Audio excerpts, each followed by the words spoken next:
I'm Kim Waale.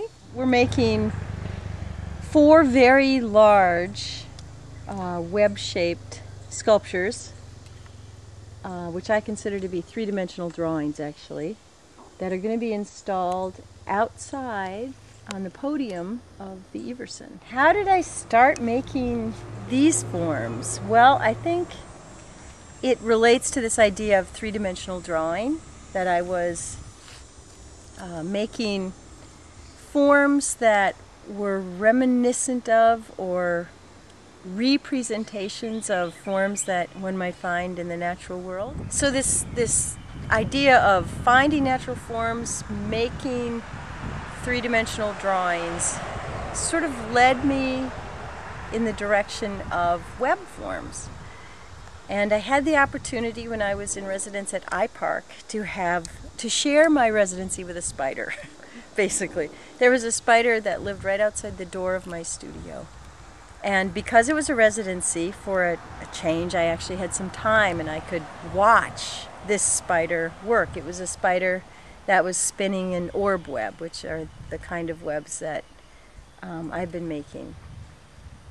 And I watched it make its web, I watched it repair its web several days, and I mapped the web, which was kind of a unique experience to actually have the time to be able to count how many radials there were and to find all the anchor points and to really start to figure out, okay, how is this spider drawing in space?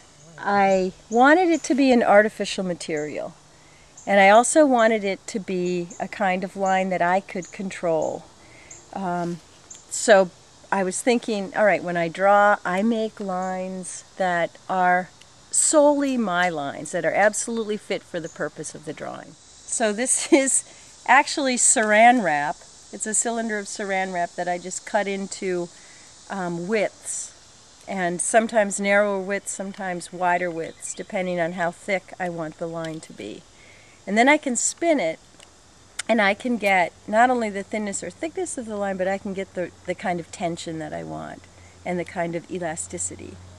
And these are all characteristics of line in drawing, 2-dimensional, where tension and elasticity are all implied. But the fact that I can manufacture, and that I do manufacture all the line that's used in this web, has this nice correlation to the way this spider works. We are fundamentally uncomfortable with the natural world. And if you look at the way our culture has evolved, there are all these manifestations of nature, but they're presented to us, they're sort of representations of the natural world. So zoos, for example, and all of the hollow cast rocks. We're comfortable because we're controlling. We're controlling how the kind of parameters of nature.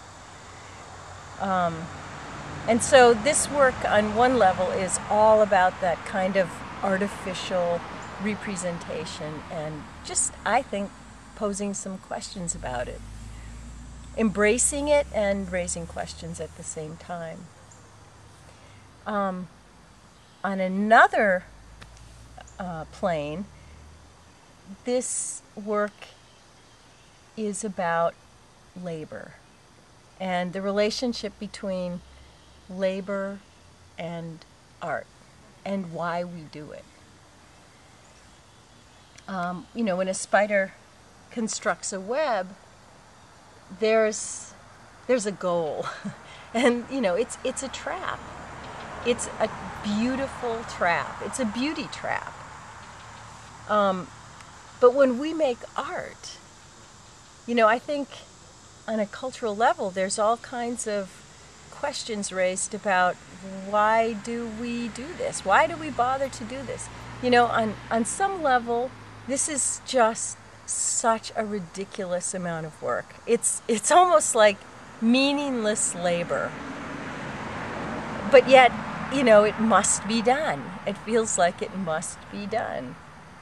And so I think the sculptures just embody this idea of time and labor And then they raise questions about the validity of spending one's time doing something like this. And it raises questions about the role of works of art in a culture like ours. I always feel like whenever I'm making art, it's fundamentally asking a question. Mark it so that I cut it straight. And then you just transfer it.